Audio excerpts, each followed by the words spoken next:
Well, good morning, everyone. I'm Denise Whitelock. I'm the PI for this European project that we're running, Every1, for the Open University. And all the team that you're going to hear from today are from the Institute of Educational Technology unit at the Open University. It was one of the first units in the university when it was founded about 55 years ago, and set up the pedagogical model and moved through to working with all types of new technologies. And of course, our latest research is in augmented reality with new studios being built at the university with a grant from the government. So I think our slides are nearly with us. So here they are. So good morning, everyone. We're so pleased to be with you, pleased to know who you are. And we hope with an exchange of ideas, you can help us from your project, what you're doing in the energy field, and vice versa.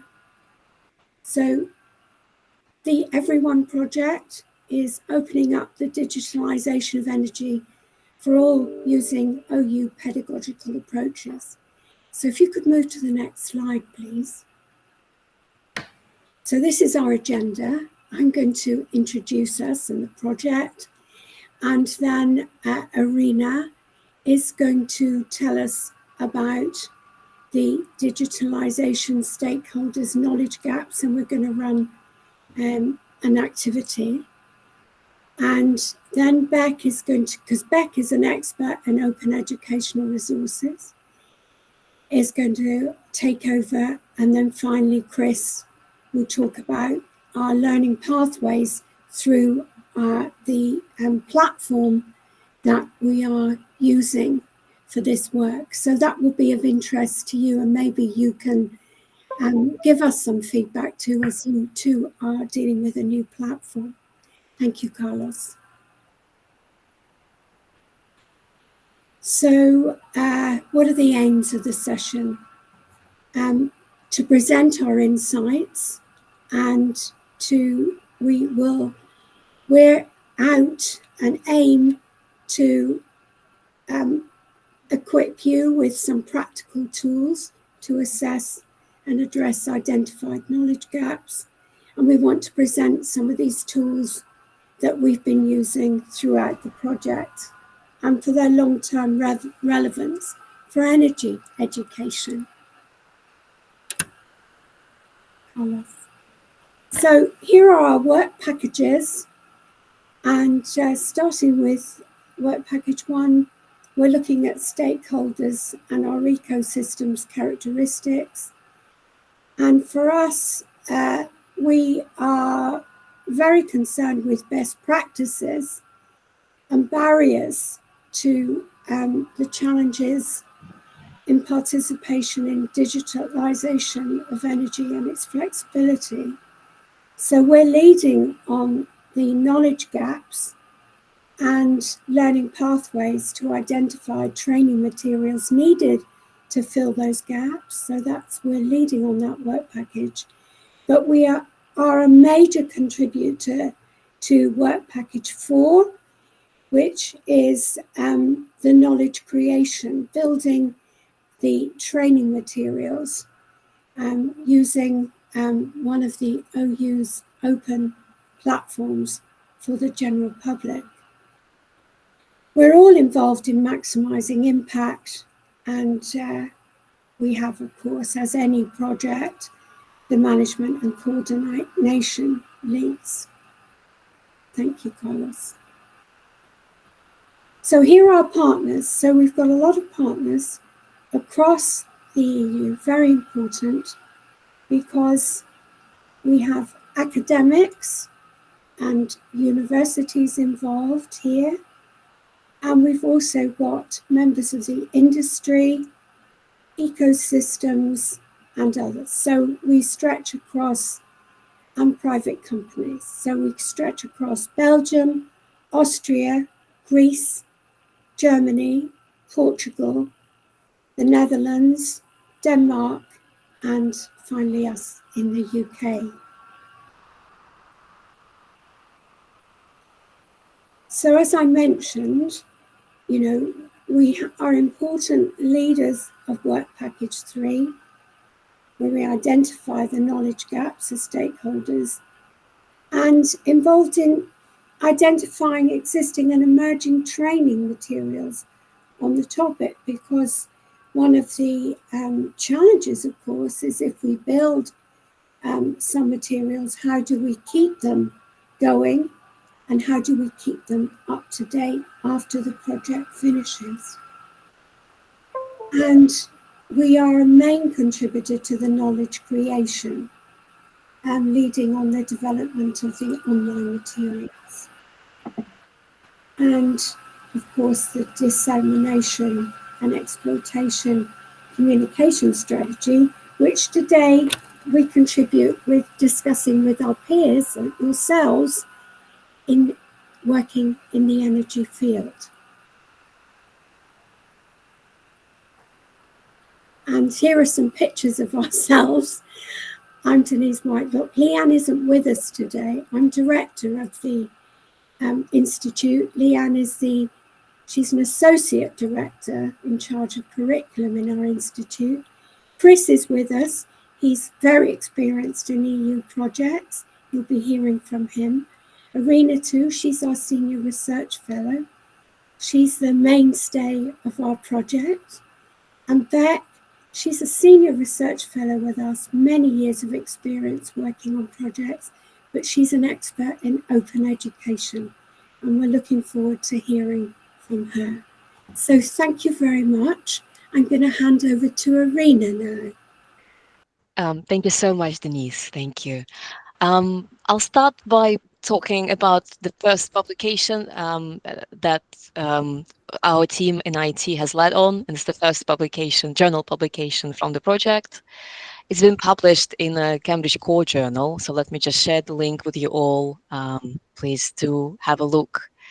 Perhaps you'll find it useful. So as part of the first work package, we collected a lot of data about organizations and citizens of the EU. And we collected some demographic data, but also some data around to what extent people want to learn about energy digitalization. And that is a very important question, because we know from dozens of research studies that energy literacy influences the decisions that people take about their energy use. And this in turn influences, we hope it might influence our current climate crisis for the better in the longer term. Because if people make informed decisions about which devices can consume more energy, for example, then they can try to use energy more efficiently, and this in turn will contribute to a better and climate safer world. And then we looked at different energy literacy frameworks. So normally energy literacy is defined as energy literate person is defined as someone who can trace energy flows and understand energy systems, someone who knows their energy usage purposes and sources, someone who can access the credibility of energy information, communicate meaningfully about energy, as I've said, make informed decisions about energy. And then the important kind of aspect of this definition is that an energy literate person is someone who continues to learn about energy throughout life. So learning is an aspect of a definition of an energy literate person. But when we looked at different frameworks that are used with energy literacy, very few of them incorporate that element of learning, or some effective elements, such as, for example, interest in learning. One of the reasons for this, and that's a implication that we make in this paper, is that energy is still not as interdisciplinary as one would hope. Um, it is still, quite a technical field. So that mix of disciplines is not always there. And I think that that's also one of the strengths of projects such as yours and ours, is that it brings stakeholders and also people from very different disciplines and backgrounds. So hopefully, as we move into the future, energy will be more interdisciplinary. And this interdisciplinarity in turns leads to borrowing of frameworks from other disciplines, and that enriches the field. Um, so that's one of the suggestions we make in this paper, is that looking at learning and people's interest in learning needs to be part of an energy literacy framework. So in this paper, we looked at survey data from about 4,000 people living in 4 European countries. As I've said, we collected some demographic data, and then there was also a Likert scale question around their interest in learning. So we found that the majority of our of respondents are only moderately interested. And then the next question that followed up was, is there any association between their interest and demographics? And we found that there is. So actually, interest in learning about energy is primarily a middle class issue. So those people who are better off, who earn more, who have higher or better educated, who own houses rather than rent accommodation, they expressed more interest in learning. And please do read our study because we break this down into specific demographics. So we look at age, and people who are within the middle-aged people are express more interest. We look at gender, educational level, income level, and the living situation. So whether they're house owners or whether they rent accommodation. And now we also looked at attitude towards climate change. So that was corresponded, well, it answered some of our hypotheses around the fact that people who already express more concern about the current climate situation, they also express more interest in learning about energy. Then we also had some open-ended data in the survey, and that was also really useful because numbers don't necessarily answer the question why.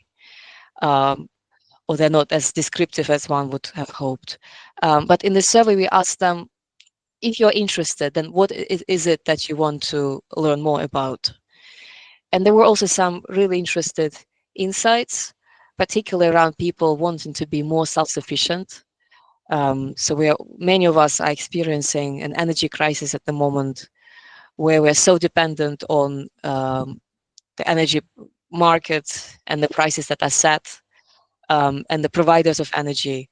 So a lot of our respondents expressed interest in being more independent from governments and from energy companies, and they wanted to learn or be able to produce energy at home. So that was an important trend. We also looked at what types of energy solutions people are mainly interested in, and that solar energy was leading the way. Quite a few people wanted to make a positive difference in the current climate emergency situation on a personal level. So they were wondering, what can I personally do as an individual to make a difference? But also, a lot of people, citizens, started to realize that energy is about cooperation. So it's a global crisis, and one cannot do much on their own. So an important theme within our research was also community cooperation. How can we meet other people and cooperate and set up a solar park, for example? So identifying these gaps also helps us tailor our learning materials better. And it's also an implication for anyone working in the field of education and educating people about energy. So these are the trends where we might want to focus, because that's what people want to know.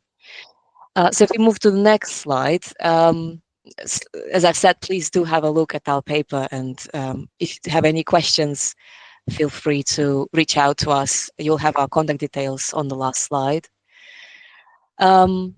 Once we identified these gaps, we also mapped the field of energy digitalization. So that was done with the help of colleagues in Work Package 1, colleagues from from the Netherlands, our Dutch colleagues. But we also wanted to understand, once we write materials, who do we write them for? So we had this activity called a learning persona, where we brainstormed as a consortium as to what the background of a learner who might be following our courses, what this background might look like. And we also had different educational levels. So we had a basic level courses that cover basics of energy digitalization. And then as we progress to level 3, these courses are becoming more technical and specialized. But for level 1, we had a range of stakeholders, such as homeowners, users, businesses, tenants. And then for these different stakeholder groups, we created specific descriptions of, if it's a homeowner, what their name might be and what their interests might be. So far, we created more than 20 learning personas, and that exercise is used widely at the OU. So it's we've building on this expertise from our institution. And this exercise is often also used in learning design. So whenever anyone wants to write a course, creating a learning persona helps customize it and tailor it to the audience. And ultimately, it might be a more relevant experience for the one who follows the course.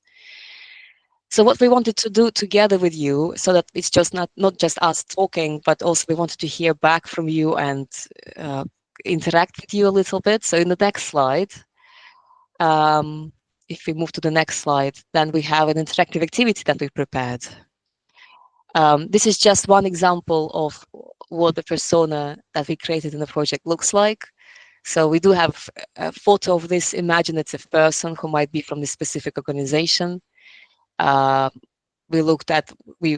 imagined, brainstormed together what their age might be, what their lifestyle and energy consumption might be, what stakeholders they are connected to, what learning outcomes are a priority for them if they want to follow a course on energy digitalization.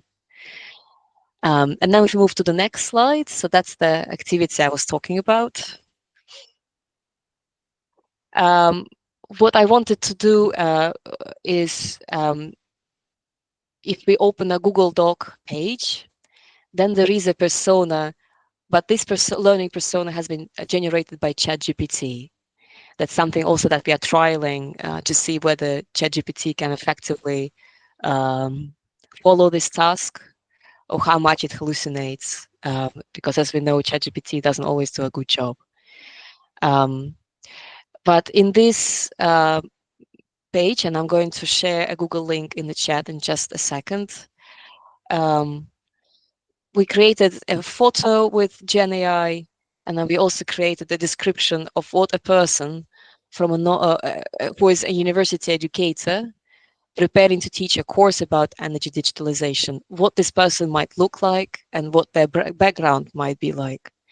So what we wanted to do with you is review this learning persona. And I have some guiding questions here in the slide that can help guide our discussion. How accurate is the persona? Many of you are university educators, you know the field really well, and you have an idea of what kinds of colleagues you get. is there anything in this description that's actually wrong? And we need to keep in mind that this person is preparing to teach a course about energy digitalization in a persona, but this topic is new to them. How representative is the persona of a university educator working in the field? In your experience, is this what a person might look like?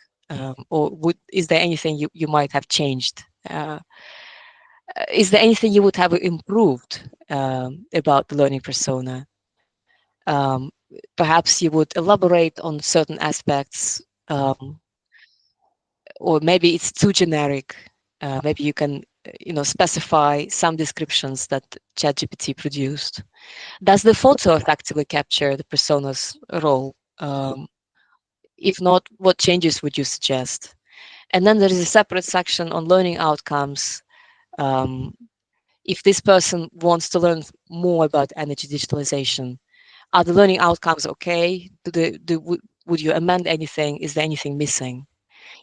So let me just paste the link in the chat, and I wanted to give you 3-4 minutes to look through the persona by yourselves, and then it would be nice if you could speak up, leave comments, because it's a Google Doc, so we can all work collaboratively on it.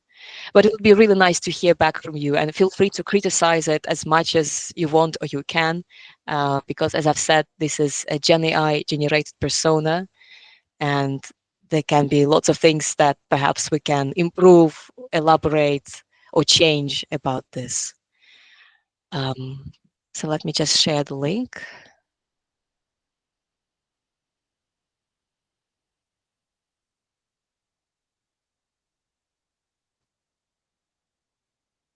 So I hope you can all access the file.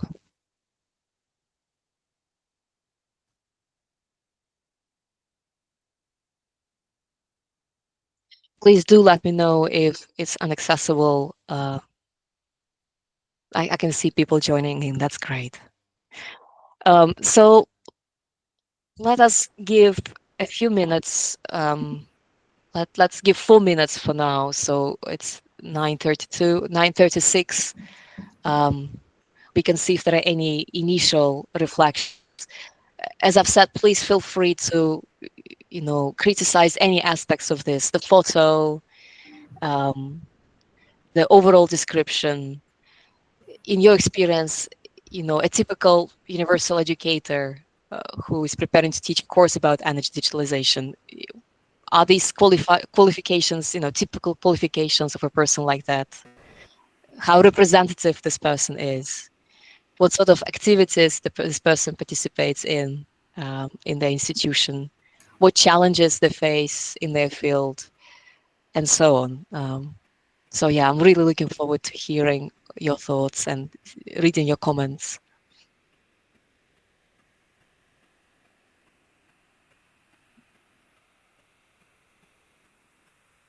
We have a question from Shireen in the chat. Yeah, thank you. Oh, not in the raised hands. It's not a question that I use. I don't use ChatGPT now. Maybe I use Claude, and I have a free another option, Flex Laura, which give us text to image, and I use also Bextra Large. It's open source for making image and flow chart, and I use different thing to make this character or persona, or to make a cartoon character. I use just Chat GPT to make me written story. Then I use Midjourney to personality composition, and 11 Lab to voice change, and then I use Runway to make personality speak the same way we speak, and movement. Thank you, Shireen. There are lots of apps out there.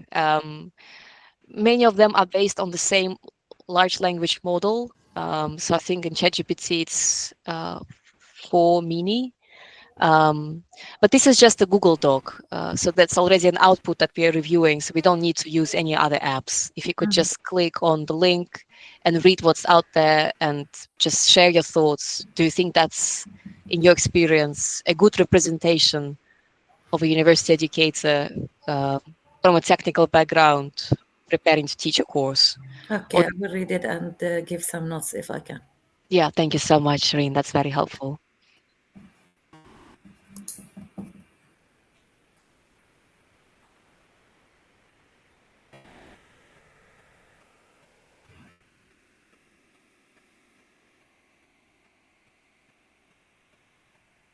Let me stop sharing the screen for a second, because otherwise I cannot do both things at the same time.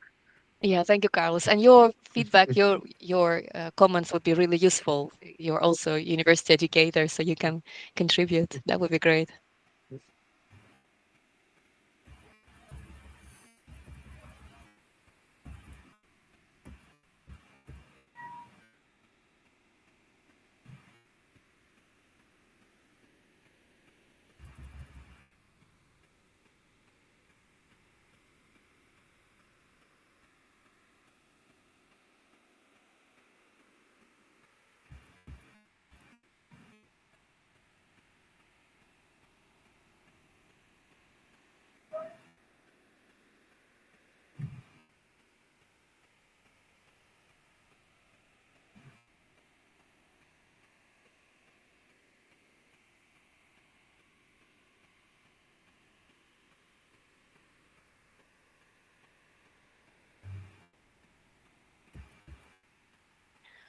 Let's give some more time. I think that's we probably need 3 more minutes or so. So I'll give you guys some more time to read the persona.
Two more minutes, and then let's kick off the discussion.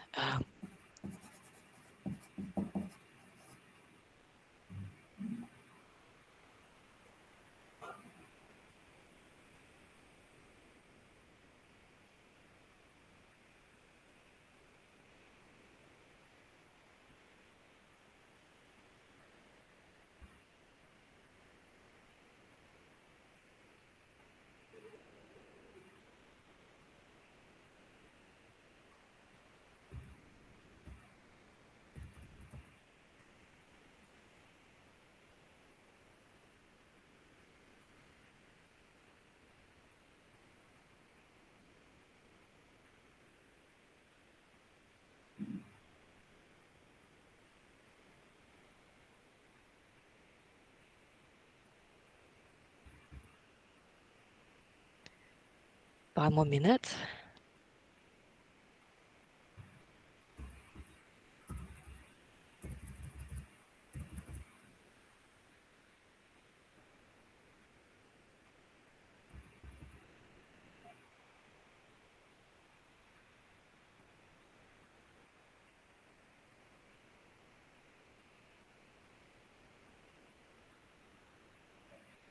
Okay, let's have a look. I'm really curious about your thoughts. Please, don't feel like you cannot criticize this, because I would be, very keen to see how representative, how accurate this is. So I already see that we have some comments. There was a comment from Ahmad around greenwashing. Do you think you could elaborate on that a little bit? That's very interesting.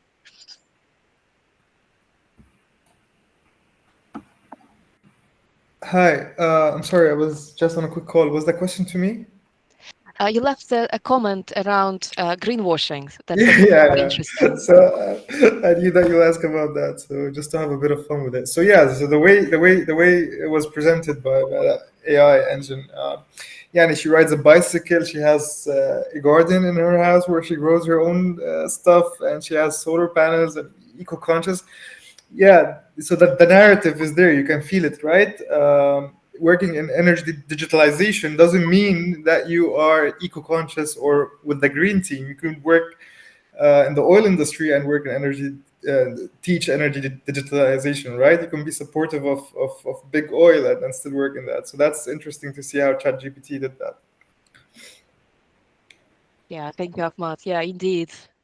So that creates, not only it's unrealistic, but it's, creates a specific narrative. Any other comments? I see that Shireen also pasted a few comments. Irina, the persona could be a part-time lecturer, could be working in the energy field in some way and just lecturing, as part-time as well, because I think we're going to see more of that happening as we move in higher education with a bigger skills agenda as well. Mm-hmm. So that's just a quick comment.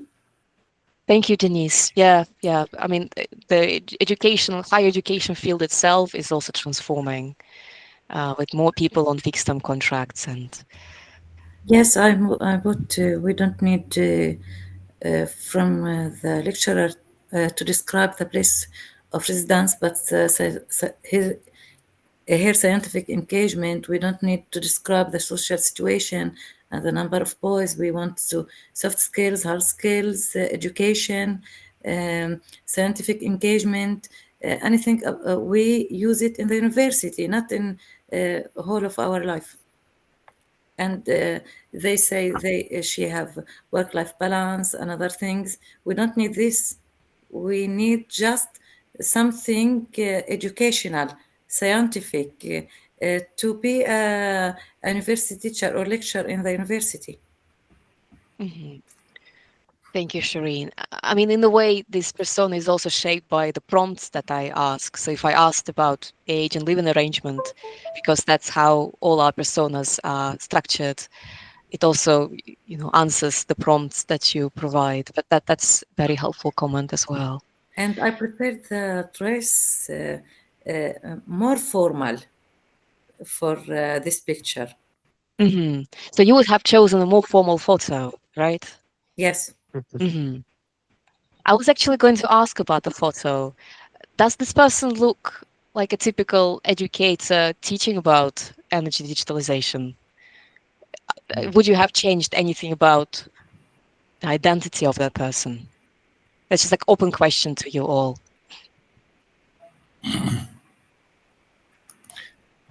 Maybe add the Starbucks in her hands. Starbucks is famous for not doing a lot of greenwashing, right, with their senior management especially.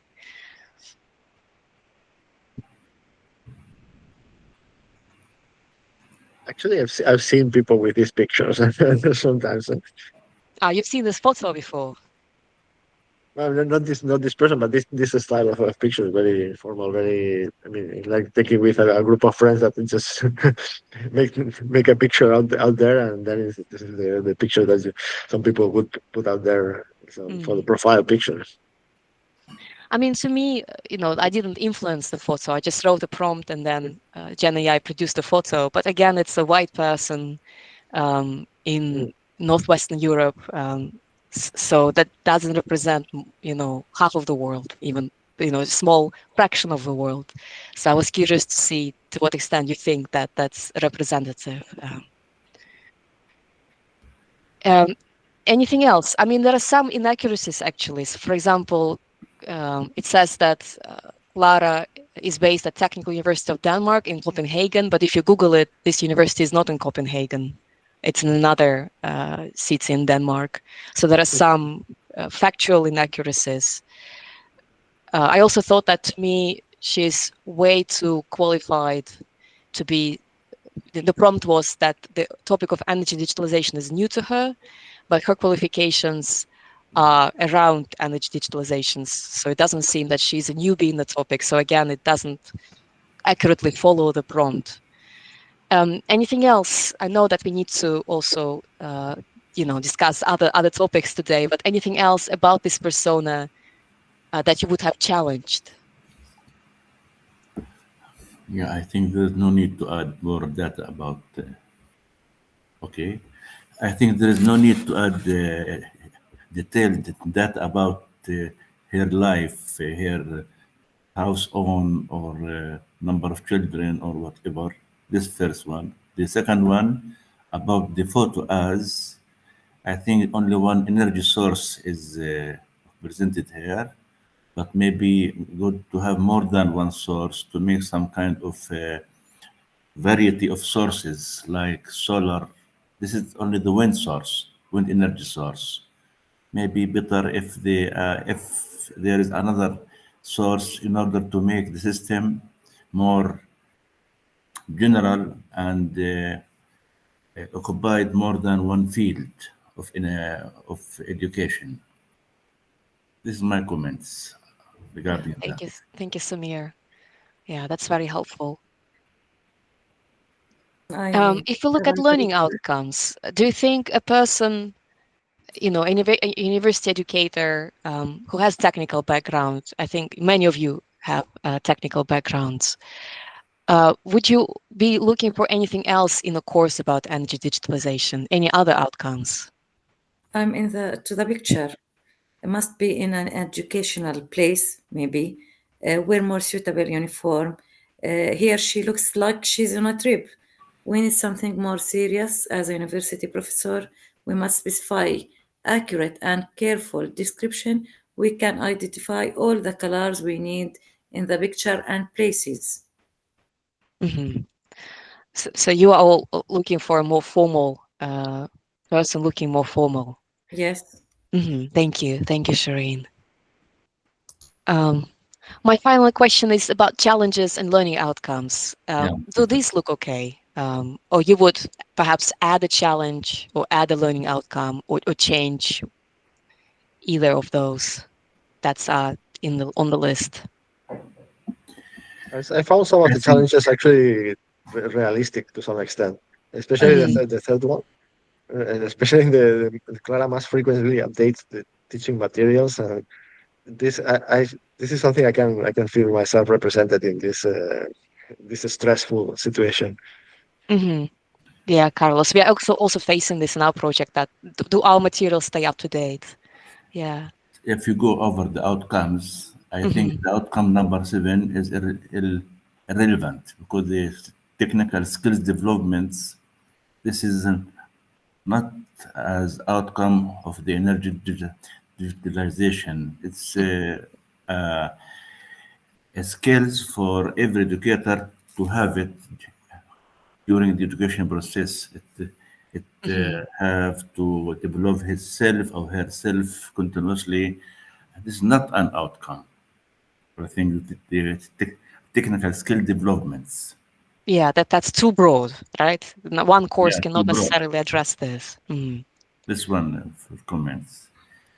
Yes, Thank you, Samir. Okay, we can also, in the end of your writing, the energy project in which you participate or she participate, and the quality of her participation can be identified.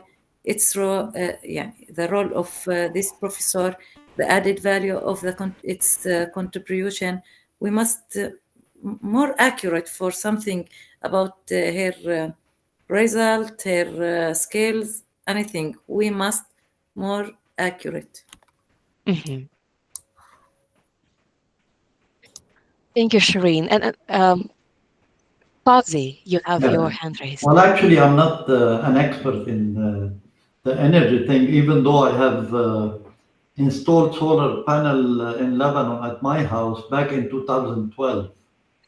So I'm a great supporter of, like solar energy and stuff like that. But if I want to talk about learning outcomes, depending on the prompt you specify, if I look at the first one, let's say, understand how to implement and apply advanced digital tools, I I think we need to avoid action that are not measurable in the learning outcomes, and instead and this is very important, and this is one of the problems, like faculty members say, just write outcomes which are not measurable at the end, and this is something I will be talking about later on. So I suggest to be specific, and if you're using ChatGPT to create those learning outcomes, if you specify to ChatGPT that I want those learning outcomes or rewriting those outcomes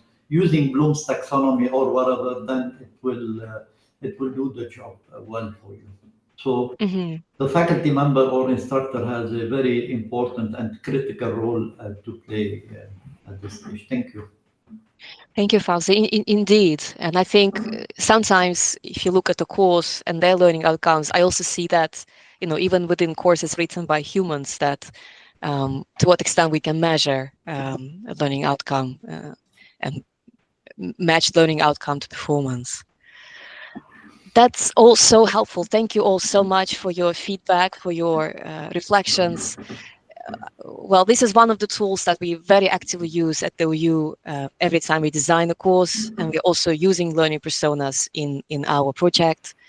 So that helps us getting closer to the audience that we think follow our courses. And using GenAI has been a very recent but interesting experience, so we're still trialing it. Thank you so much for all your feedback. That's very useful. So if we go back to the slides, I have just a quick slide to go through. That's around another task that we are following in the project.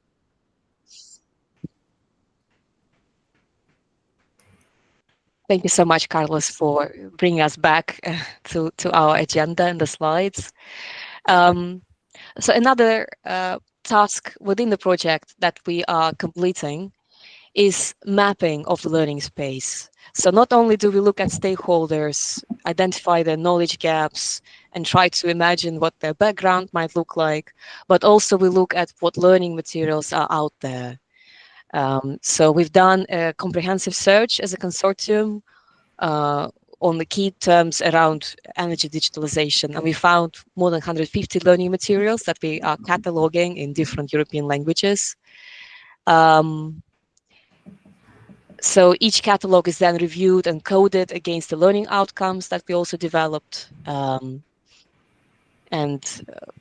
Well, as the project unfolds, we are also making an effort to make this catalog stay up to date, because every month a new material appears out there on energy digitalization.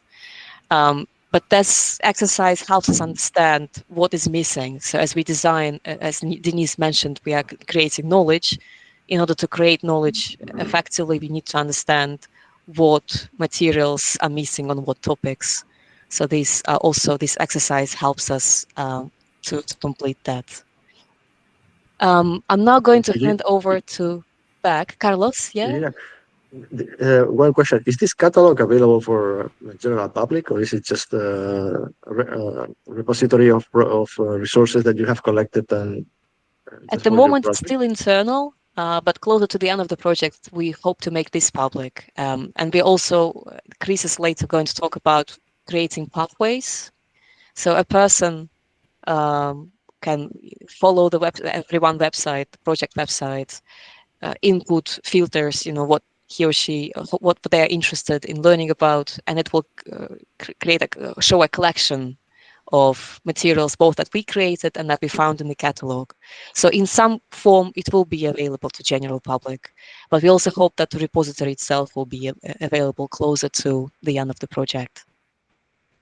Okay, thank you. I'm now going to hand over to my colleague Beck, who will talk about open educational resources. Thank you, Beck, and thank you all. Thanks so much, Irina. Welcome. Hello, everybody. It's such a pleasure to be with you today, and thanks so much for inviting us to be part of what sounds like a really wonderful day together. So my name is Beck Pitt, and I'm just going to spend a little bit of time talking about open educational resources and the role that they play in the Every1 project. I know we've got some experts on OER in the call today as well. So I'm going to do some kind of basic OER stuff shortly. So apologies, but hopefully it's useful to other colleagues who might be on the call or who might watch the recording in future. As Carlos mentioned at the start, access is really key. Enabling access for people to view and have access to a range of different educational resources is really important. And so this is where OER comes into play and is really key to the Every1 project. As was mentioned at the start, we're creating lots of different learning materials which are being released on an open license, on a Creative Commons license, and I'll talk a little bit more about that in a moment. As part of the project, we're producing 16 different types of learning material formats, everything from case studies to board games to courses and videos. All of these will be on an open license and available not only in English, but also in a range of other European languages. So I wanted to start off and tell you a little bit more about the license that the resources that we're producing as part of Every1, the license that they're on, and then also just share with you a bit more about some of the open courses that we've been working on and then we'll be releasing from early 2025 onwards. So here you can see we have a UNESCO definition on OER, and as you can see here, open educational resources could refer to any type of resource from textbooks to lecture notes to audio and video. But as you'll see in the middle here of this quotation, the nature of these open materials means that anyone can legally and freely copy, use, adapt and reshare them. So this means, unlike all rights reserved materials, we can make changes to openly licensed resources. For example, localize, translate them, and update them. Next slide, please. Great, thank you so much, Carlos. So just to put, so how do we know when we're looking, how do we know that something is on an open license and is an open educational resource? Well, very many of these educational materials are licensed using Creative Commons licenses, and this is one of the most commonly used open license types. They've been around since 2002, and at the end of 2023, it was estimated 2.5 billion CC licensed materials were available. But there's a huge range of different things that are available on Creative Commons licenses. And as you can see in this diagram here, whereas something like an all rights reserved material requires permission from the copyright owner for reuse, Creative Commons license materials give you permission for reuse already granted by the copyright holder. And Creative Commons licenses work with copyright. They sit on and they work with copyright. This can be contrasted with the public domain resources that you can see here on the right hand side. Sometimes you might see the CC0 mark as well that indicates these. And these are where people have either given, have put their own materials into the public domain, or they're things that have fallen out of copyright. For example, there's an example from earlier this year. So an early Disney character, Steamboat Willie, that's now in the public domain. So on the 1st of January 2024, that cartoon went into the public domain after the period in which it was under copyright. So you can find out a bit more about public domain resources. There's something called the Public Domain Review, which kind of has some really nice examples and showcases some of these public domain resources if you're interested in those. But we're going to focus on CC licenses just for a few minutes, so I can tell you a bit more about the license that the Every1 learning materials are on. Next slide, please. Thanks. Brilliant. Thank you so much. So there are 6 Creative Commons licenses, as you already maybe already be aware. There is also a CC0 mark as well, which enables people to put their material, the things that they've created, into the public domain. But we're going to focus on these 6 licenses here a moment. You can find out more about these on the QR code on the right-hand side. And sorry, Carl, so I apologize. There's an animation here. So if you can just click through, an arrow should appear. Perfect. That's great. Thank you so much. That's brilliant. So it's going to take away those other licenses there. Great. So Creative Commons licenses utilize 4 elements across the 6 license types that were on the screen a moment ago. There's always a requirement to attribute any Creative Commons materials, but there are also elements relating to their use commercially, the non-commercial element, and also a no derivatives element. And we also have the share alike element, which is on the license that's shown here, CC BY share alike. And this is the license that's been applied to all of the Every1 learning materials. Next slide, please. Thanks so much, Carlos. So what this means is with Every1 learning materials, all you need to do, if you're using the resource, so if you're not making any changes to it, which you're allowed to do, but you're not making any changes for it. So for example, it could be a photo that's been taken and you want to include it in a presentation. For example, all you need to do is attribute the resource. And quite often that's done using the title, author, source and license approach. However, if you do make changes to the resource, the share alike element of this license type requires you to share the new resource, the thing that you've created, back on the same license as the original. So for example, if you had a photo, so it's of a building, and you wanted to annotate that picture so that you were showing maybe certain features of the building and use that within your presentation, you would need to share the new image that you've created back on the same license as the original. Next slide, please. Thanks. So what Every1 learning materials enable you to do is to retain, reuse, revise, remix, and redistribute. So if anyone's familiar, which I'm sure people are, with the 5 R's from David Wiley, this is the affordances that the license type that we've licensed our Every1 learning materials give you. So that's the right to keep a copy of the resource, to reuse it, to make copies of this, to revise it, to make changes to it, to integrate it or combine it with other openly licensed or other learning materials, and to redistribute it, to share it. Thank you. Next slide, please. Brilliant. So just to give you an impression of some of the learning materials that we're creating as part of the project that are available on the CC BY share alike license. This is a suite of courses called Digital Energy Essentials. These are courses for the general public. They are half-hour courses that are available on our Open Learn Create platform. So that's a platform here at the OU that anyone can come and use and create materials on. They're short courses, they're half an hour each, and they're also badged and have a short quiz, 3-question quiz as well at the end.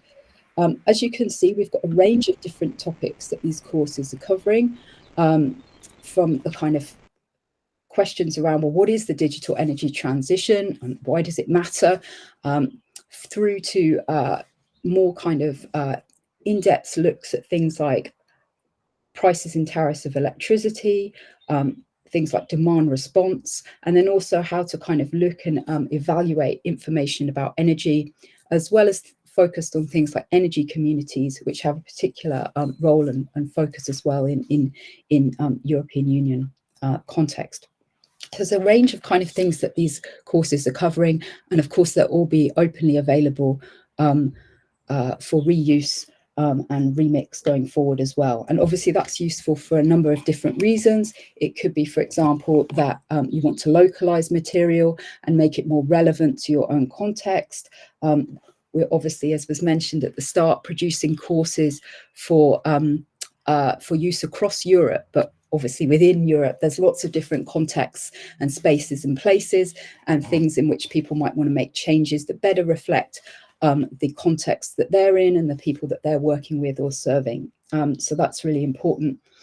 Obviously, the open license also enables translation and then updating of the resources further down the line. So really thinking about sustainability as well and building that in. So yeah, that's a kind of look at some of the courses that are coming. But as I mentioned, there's also many more types of learning resources, both online and offline, that we're producing with colleagues as part of the project. So I hope that's given a little bit of an insight into what we're doing going forward. Chris, I can see you've got your hand raised, please. Yeah, I wasn't sure if you're going to offer questions. I was going to, yeah, I was, so please jump in, yeah. I've certainly got one, and I don't know why I hadn't quite thought of it before, but way back on slide 14, where I don't know if Carlos, if you can just whiz back to it. So it's 14. I think it's the one with the copyright. Yes, yeah. The CC license and it had no, yeah, sorry, it's quite a few clicks. I don't see the slide number. Slide 14. With this, the all rights reserved, CC and public domain, that's the one. Yeah, thank you, Carlos. Thanks. There we go. That one, is it? Yes, thanks. Sorry about that. Yeah, on the right where we've got the public domain item there, it's the defense that OpenAI and other companies are putting against artists and other creative, writers and other photographers and in their court cases, saying that they've got all those materials because they were in the public domain. And is there a conflict there that this public domain in terms of copyright is something you have to specifically give? It's not just that you put something on a website, because you will still retain copyright for that unless you say it's a public domain image. Whereas these companies seem to be saying, because I managed to get it from a website that anyone could attend, anyone could visit, then it was in the public domain. Yeah, I think that sounds like there's quite a broad interpretation of that. Yes. There's all kinds of all rights reserved, CC and everything in between kind of yeah, exactly. I mean, yeah, stuff on the public domain. Obviously, yeah, it's a good question, Chris. Thanks for raising that. But yeah, I mean, obviously not everything that's in the public domain is public domain. Publicly available in public domain. I mean, that's, yeah. Yeah, so I think that, yes, they're trying to confuse the issue, aren't they? Yeah. Okay. Yeah. Sorry. That it wasn't directly related to our work. But thank you for raising. I think thank you for raising. It's important to surface some of the arguments that are being used in this space. Thanks. Yes. I don't know if there are any other comments on. Yeah, please. If there's any questions or comments. As I mentioned at the end, these materials, not only the Digital Energy Essentials courses, the first 3, but other learning resources will be kind of coming and be released in the new year. So if they are of interest to you or colleagues, then please do feel free to use them, and we would love to hear your thoughts. Samir, please, thank you. Oh, sorry, you're muted. Oh, sorry. Yeah. Oh, Samir, I can't hear you. I'm sorry. Okay. According to the Creative Commons, what are the critical issues that limits the use of this kind of CCs? The main factors that limits or forbidden to be used when we are working or using CC materials. Sorry, Samir, I didn't quite catch that, and I apologize. If you want to use CC, Yes. what are the main factors that limits the use of such kind of copyright?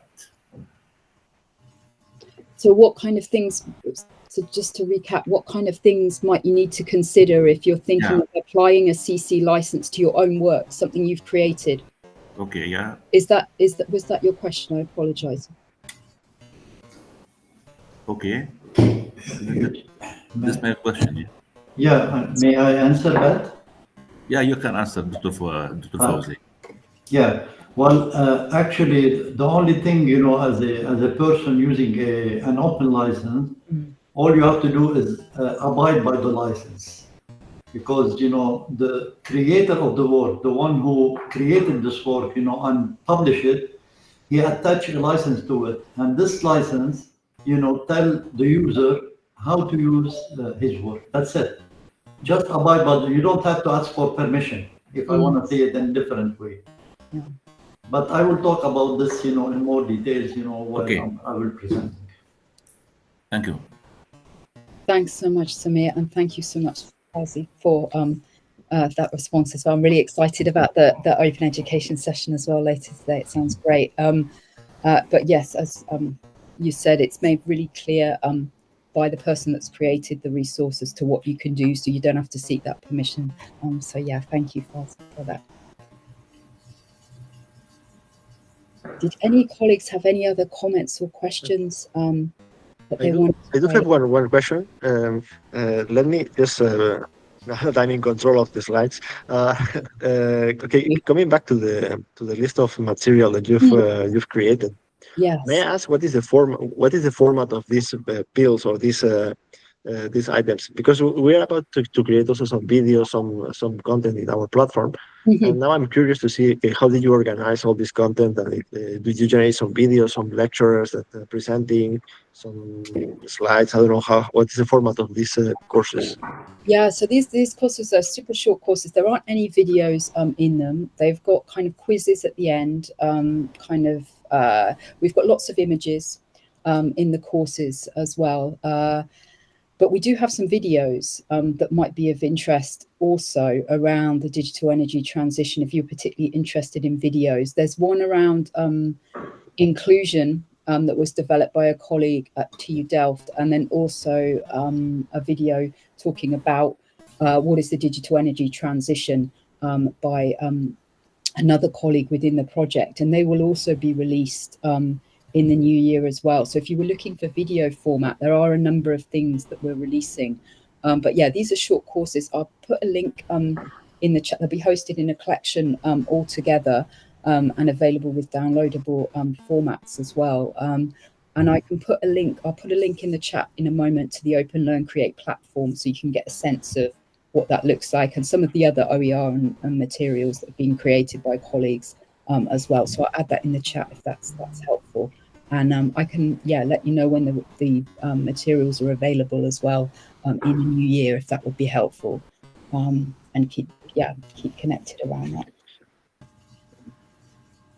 Let me also add another topic, which is when you're presenting those courses to the general audience, how do the public engage, or the attendees of these courses engage with following all these 12 courses that I see in the list? Maybe there are more that I'm not shown here, but the engagement of the attendees of these courses, what is your experience on that? Yeah, that's a good question. Thank you. So all of these, thanks so much, Carl. So these courses are standalone. So they've been designed so that people can come in and just take a course. They don't have to follow the whole 12 courses through, although obviously it's fantastic if they do. And we do encourage people to kind of and show connections between the different courses, because some of them are, as you can see, connected to each other. But yeah, they're standalone, and we'll be working with colleagues to kind of, what we've done just for background as well, and I think was mentioned earlier, is we're working with lots of different groups across Europe, different stakeholders, different ecosystems. So we're working with, for example, energy communities in different places in Europe, organizations that work or in the community, will be to understand how we can serve them and create the best possible learning materials. So doing some of the identifying the knowledge gap exercise that was mentioned earlier, to identify where we can produce learning materials that will be really useful and meaningful for people within their own context. So we've been doing that kind of work, and we've been testing these courses as well with people and using their feedback to make them better before we publicly release them. So yeah, there will be a kind of rollout of these in different ways going forward as well, out into different communities and different spaces as well across Europe over the coming months. Yeah, hope that's helpful. Thank you. Thanks so much. And I'll stick that link in the chat in a minute as well. Thank you. That's lovely. So I'm conscious of time. Thank you so much to everyone for their questions and interest in this. I'm now going to hand over to I think it's Chris to tell us more about the pathways. Thanks so much, Chris. Thanks everyone. Thank you, Beck. And we've got back to the right slide. So Carlos, if you can just move on one slide, that would be great. This hasn't quite shown how it should be. I think what I might need to. It kind of distorted the appearance of the. Yeah. Yes, it's distorted it quite badly, in actual fact. Yeah. I'm wondering if I can just take over for a minute. Let's see if we can just improvise something, a quick fix or something. Okay. So I think this looks like Microsoft compatibility issues with open source. We're talking about open resources. So hang on a sec. I think I'm trying to share my screen. Yeah, So okay, that's not mine. If that works. So it's not a presentation. Is that looking clear enough? Can everyone see that? If not, I can try and show it in a different way. You can enlarge it a little bit, Chris? Yes, I can try. I can try and go to a presentation, but from current, I'll do this. So hopefully this will give it a moment. That should be better? Right, better. Perfect. Thank you, Chris. Thanks very much. Okay. I've just put this slide in because it explains, or when I talk through it should explain some of what we're doing in the background that led us to working with this project. So I think for anyone involved in any university or higher education of any kind, that we more and more have to be very aware of what our student experience is, what students are learning, how they're responding to the opportunities that we give them, and more having to report to the general public on our rates of success, dropout rates, all these kind of data that students might then, or members of the public might use to help choose which university to go to. For us as an institution, we've always been open to any student. We don't set any barriers to students starting. We don't say you have to have certain qualifications to study with us. And it means that we have to be very careful how we construct the curriculum to support students as they go through and reach degree level by the time they finish their studies. We have always been very concerned about data and looking at how we can tell whether students are doing well on a module within an overall course or elements of a module. And we've done this traditionally just using relational databases because, as Denise said earlier, the university has been around for 55 years and the database structure has grown up with the institution. And it works very well for supporting us day to day and obviously enabling students to learn. But one of the things we were finding really, really hard is if we want to find data about particular study paths that student takes, so not just one module, but series of modules, and maybe where students have taken a study gap and perhaps a year off to go and do something else, that we struggle with that. It's not because the data are not there, it's not because the expertise is not there, it's just because it takes a lot of resource to construct the queries, to link all the databases or all the tables together and get those data. So a few years ago, I became very aware that we've got new technologies and database structures. I began using a multi-model database, but there's obviously very strongly tailored graph databases. And so there's new opportunities there. And I thought, well, if we just want to answer questions about study paths, then maybe this will be a better approach. And so if you look in there's a series of diagrams in that slide, and we've got the one at the top there where we have a student, a module, and a presentation. That identifies that obviously a student can study lots of modules. A student can make many attempts at studying the same module because they can start it and then say, oh no, I'm going to carry on later, I'll leave it for a year. And so they might have even 2 or more attempts at a single module. And each time they start a module to start, we call that a presentation. So if we then combine an individual student, who obviously has their own code, with an individual module, and then with an individual presentation, that combination of values gives us a unique value. And I've called that the smallest creditable element, and all of student study, all the data that support that can be aggregated to that element.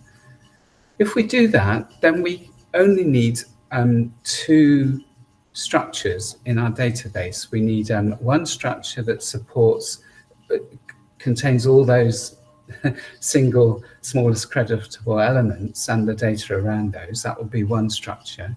And then we need another structure to link each of those with the next one. And that gives us a graph approach. When we do that, we can start to pick out individual students or groups of students that have followed the same path or explore their paths through what's called a traversal query. And I've got traversal in red here in about 1, 2, 3, 4, the 5th bullet point down. And there's the instruction for running a traversal query. It's in this particular database, so for other databases it would look slightly different. But you can see in just one line of code, you can pull out the whole of a study path for a student. And you can get similar paths and you can analyze. What the database does is when it identifies a data that come out as a result of a query, if it finds that these are all related, it will plot them as a graph. So that bottom diagram with the green nodes and the connections between them, that's a real study path for a student. Some of those modules you can see are studied at the same time. They've got connecting arrows between them. You might not see, but they're double arrows on some of those.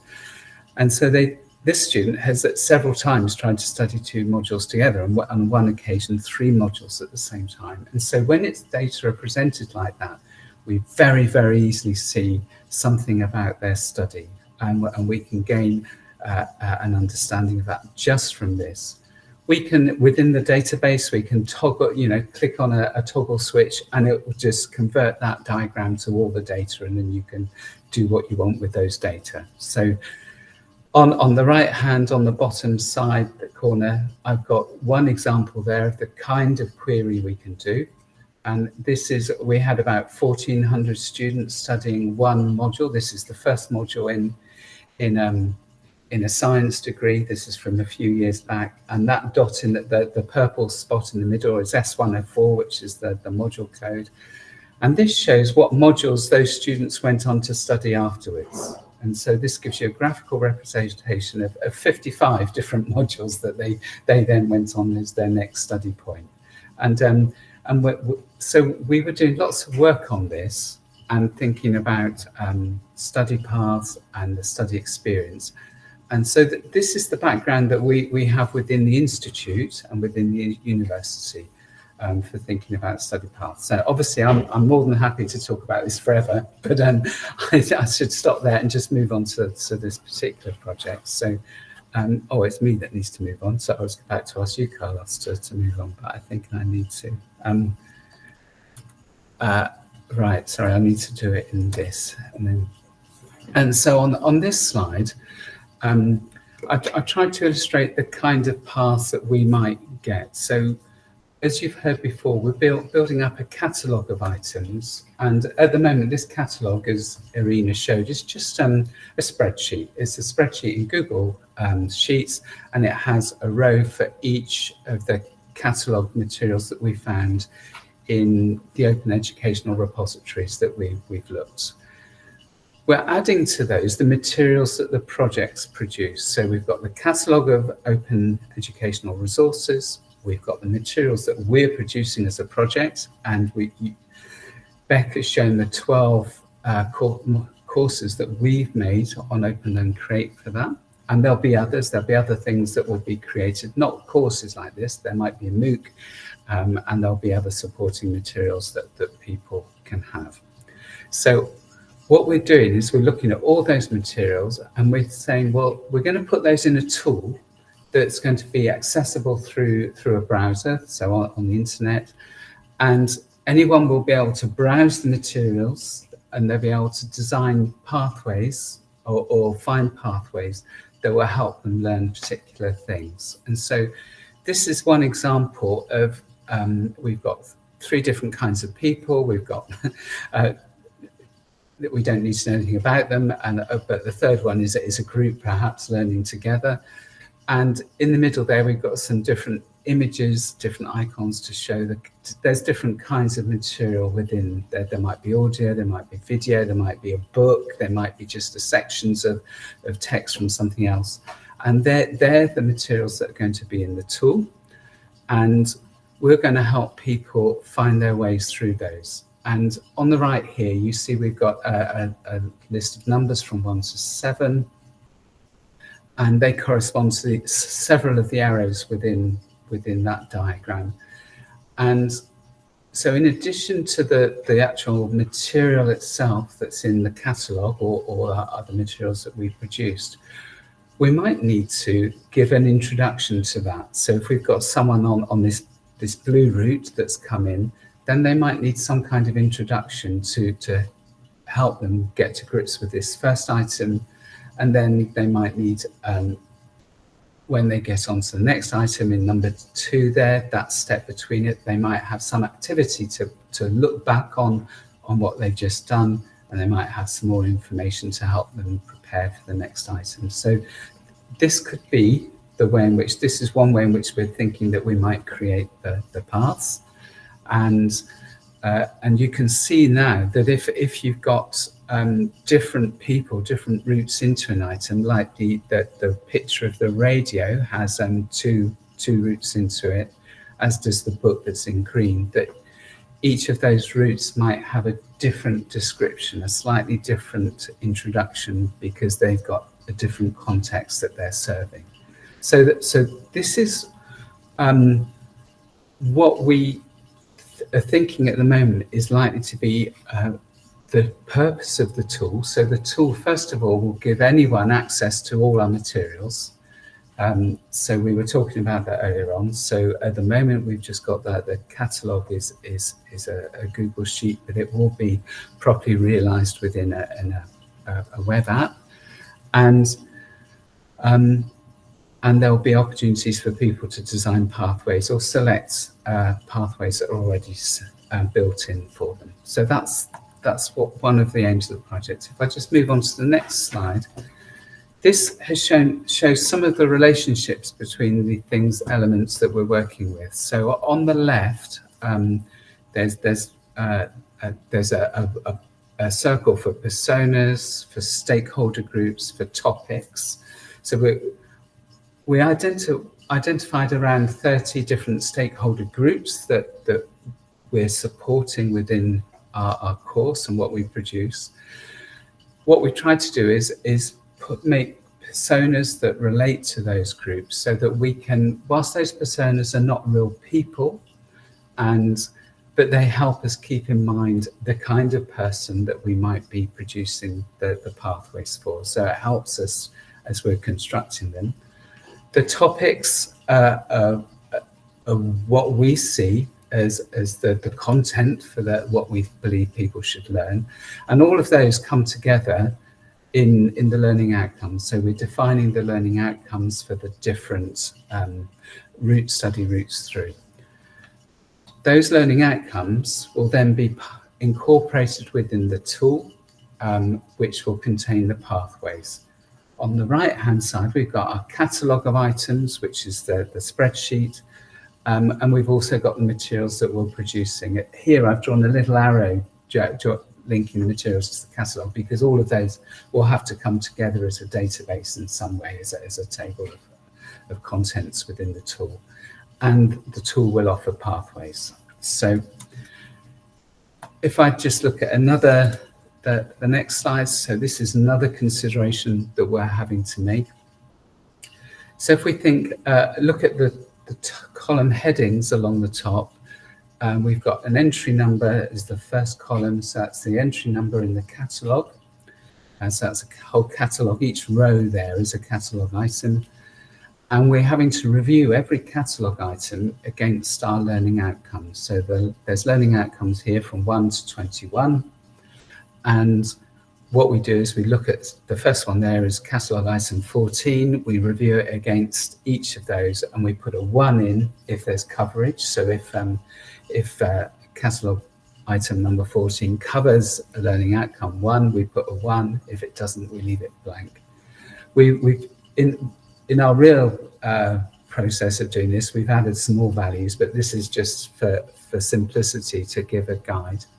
And so once we've reviewed all the items, we can have a look at, we've got a totals row at the bottom, and we can say, well, look, learning outcome 1 is covered by 2 items, learning outcome 2 is covered by 4, and so on. And as soon as we've got a number that's greater than 1, we know that there's some choice for pathways. So people, learners, when they come to this, they can choose one or the other, and we can start to help them decide which is best for them.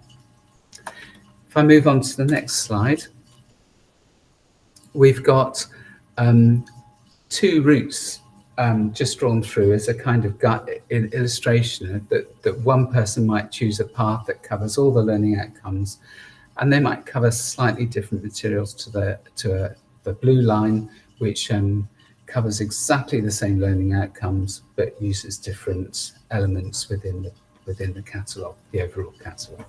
So we can see that there's choices now, and that's what we want to start to make sure that we offer within the tool, and we help people from different stakeholder groups to choose the best path for them. So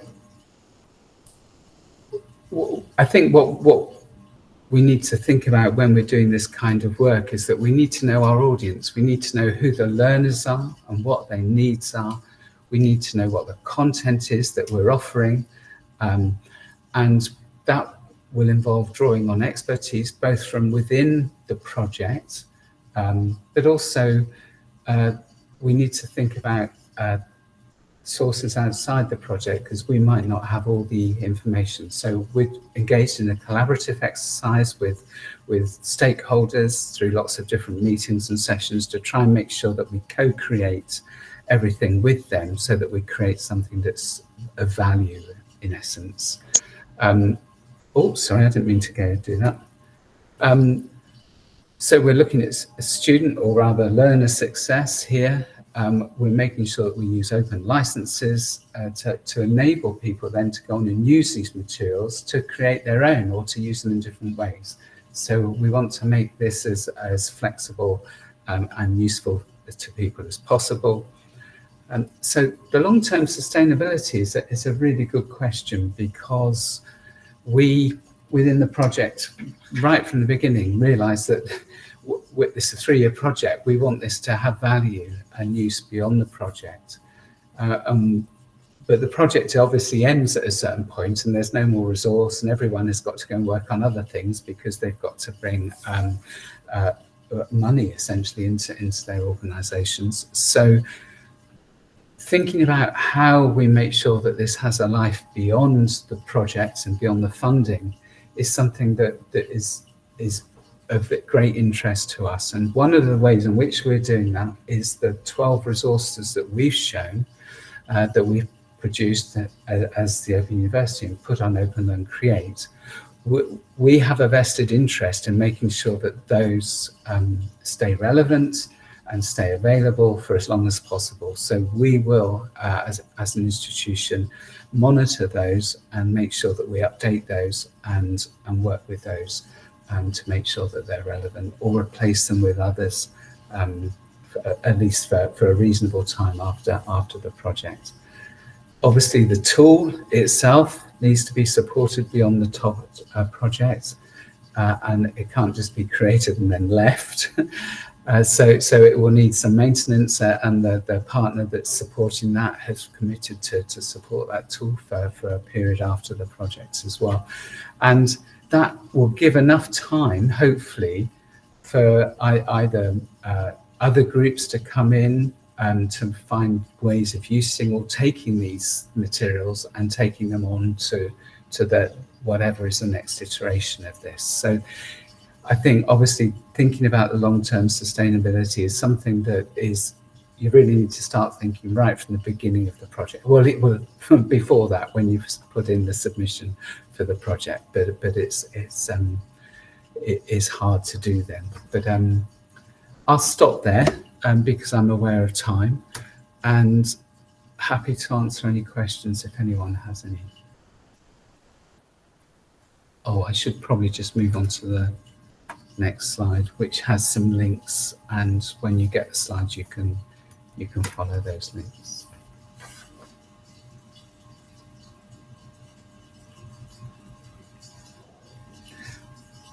Right, I can see some questions. Okay, sorry, go on, Samir. Yeah, thank you for the presentation. If you go back to the first slide where the flow chart or the link between the stakeholders. Yeah, this one. No. This one? This one. Yeah. Okay. Okay, now you are making a bilateral link between the persona and the stakeholder group.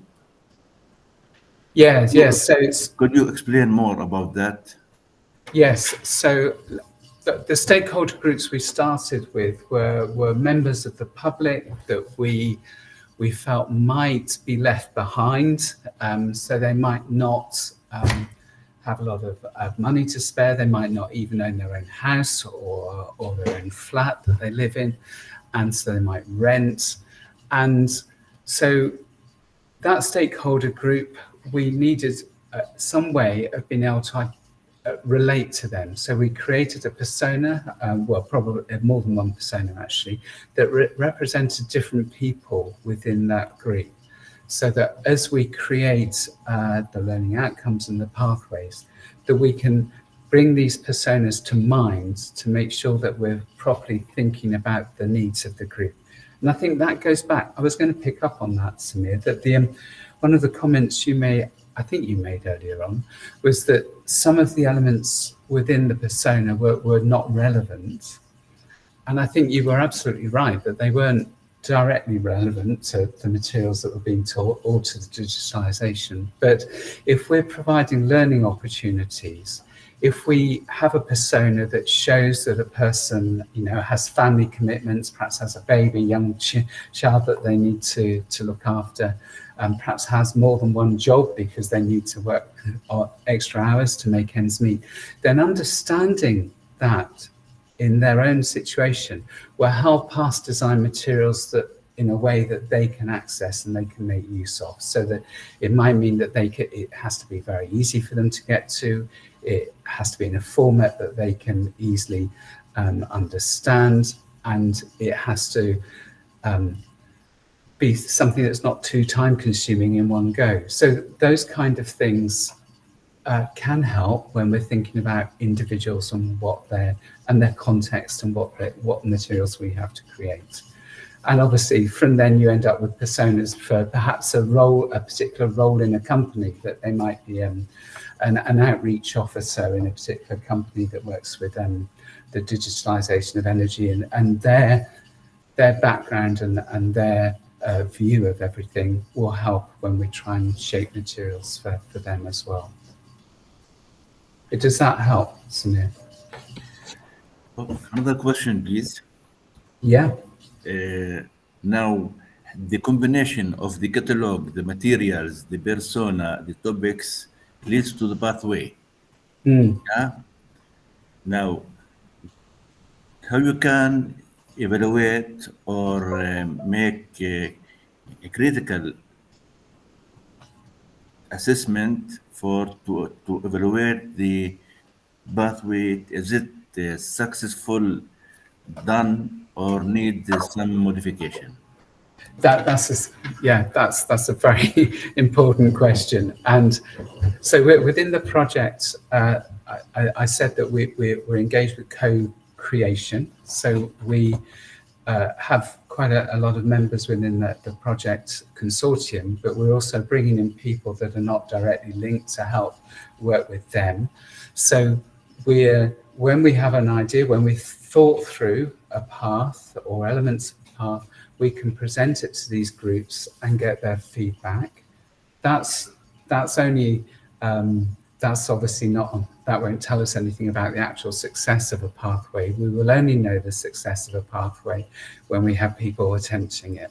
And because of the way in which the project's constructed, the pathways will only become available more or less at the end of the project. So establishing the value of any individual pathway is something that we're going to have to, is one of those considerations that we have to include that goes beyond the project funding. And so if you can design a project where you can produce stuff and you can present it as pathways to people, and you can get those data and enable you to revise the pathways if you need to, if you can do that within the project, then that's obviously the best way of doing it. So we're going to be running somehow beyond the project in looking at the impact of all this.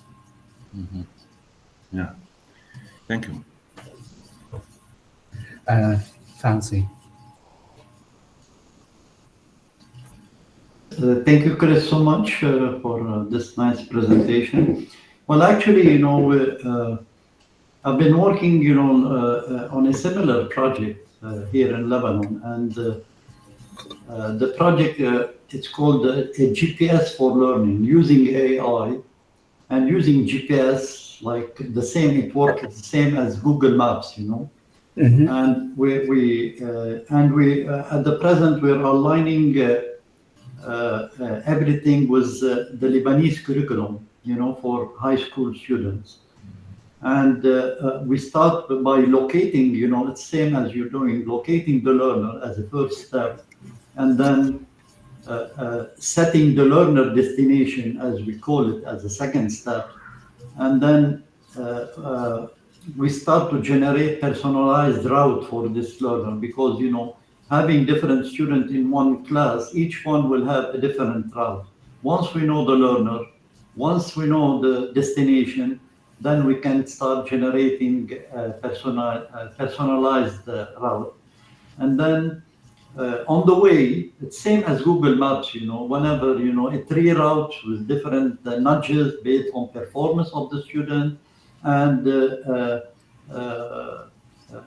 it connects to data, a lot of OER, like all the materials are free and open. So it's a big project, and this project can be applied for high school, for higher education, for lifelong learner, for vocational training, all those aspects. So just I wanted to mention this, it's same concept you're doing.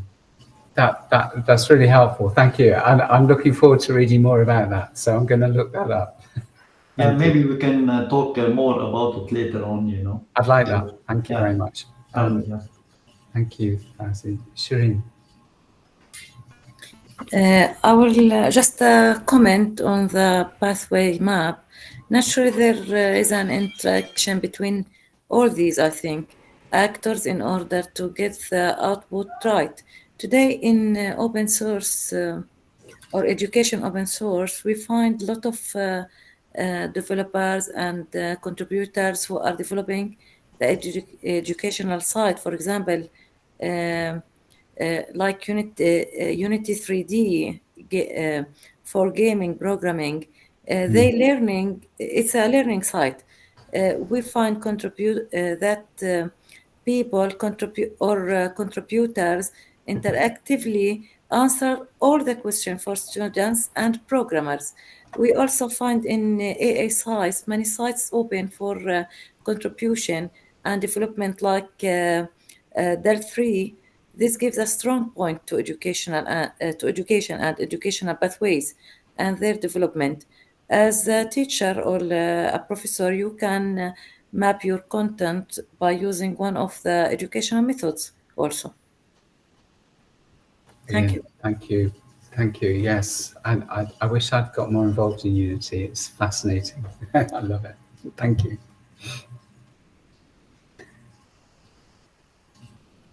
Okay. I think that's it. I think we've run out of slides. Let's double check. Yes, that was it. So, so with that, it's us reached the end of what we wanted to share with you, and we've had some discussion about it. And I'll hand back to Fawzi now.